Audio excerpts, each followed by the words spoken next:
What's up, everybody? How's it going? Oh my god, I feel like they just dropped a suitcase nuke off at the table. This is going to be awesome. I hope I don't disappoint. All right, who's going to go? First. So I was talking to the guys in Archer last night, and I asked them, FX is about the farthest you're allowed to go on TV of just what you can say, what you can do.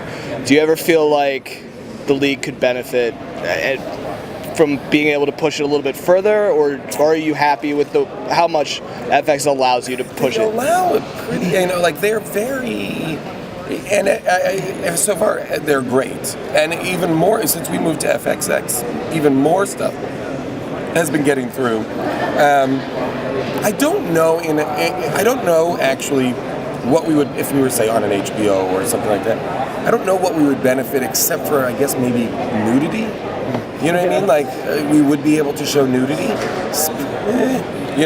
guess, which would be fine, but not really necessary. We can say almost anything, and the things we can't say, we find funny ways to say anyway, or something like that. So, I play like an awful, horrible, reprehensible sociopath without access to like a bunch of words or nudity, and it still is pretty disgusting.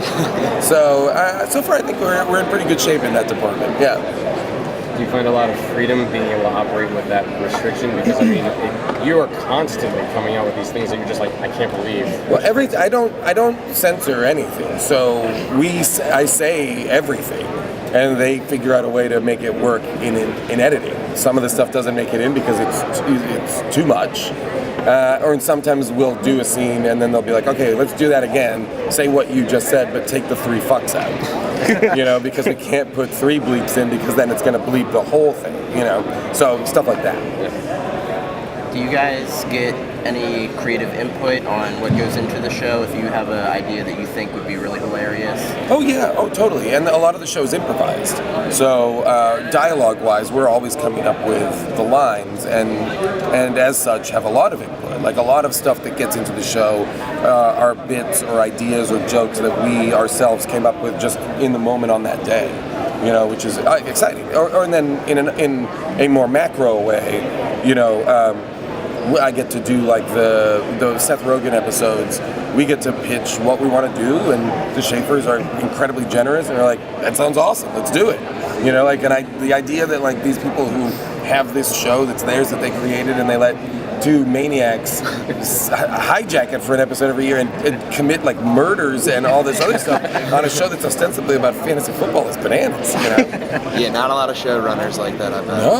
No, I can't imagine. I can't imagine Aaron Sorkin being like, "We're just going to do a whole episode that's about like Olivia Munn's character on the newsroom." When you and Seth did those episodes, especially in the last year, you guys threw in like mystery and continuity jumps. Yeah. Was that just to kind of mess with us? Because I know a lot of fans were really. It wasn't to. I was really surprised. One of the things.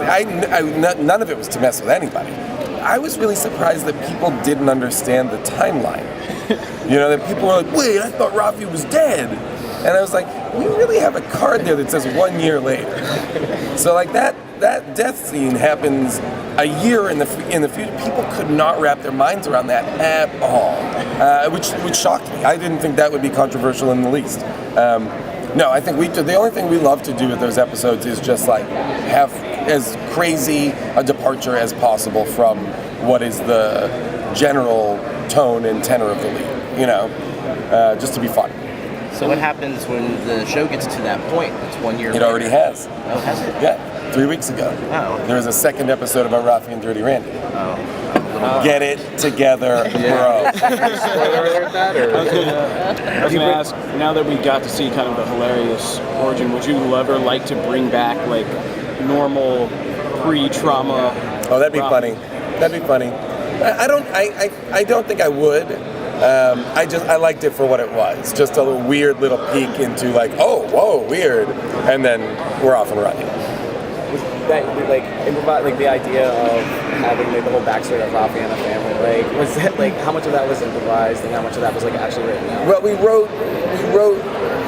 we wrote the scenes because we needed to know what version of normal we would be. The idea that he's a professional you know, with a business partner, and he's an architect, and the idea that I'm a family. We played around with different kind of like, we made for a little while, maybe he was going to be a family man, and I was going to be like a college professor. We had a bunch of different kind of ideas about what would be the most incongruous things for us to have been doing before we lost our minds. All of which were really fun, but we had to write that in order to shoot, you know. Is there any way that where that Rafi hasn't gone yet that you would like his character to go? Space. Space. I mean, like in my true vision, you know, like I would love for this to be you know, a trilogy, Rafi and Dirty Randy trilogy, and much as this one took place more than 10 years in the past, I would love the next one to be 10 years in the future. Literal space or just like a No, porno literal space? space. Like, not just like a Literal Rafi space. porno in space? Bro, space. Do you have any Rafiisms made it their way into your day-to-day life that you didn't actually intend them to, and they just kind of are? No, not really. But things that I normally say are Rafiisms anyway. You know, like, so there's a lot of things that find their way in because they're things I say anyway. Excellent. Thank you guys. Nice.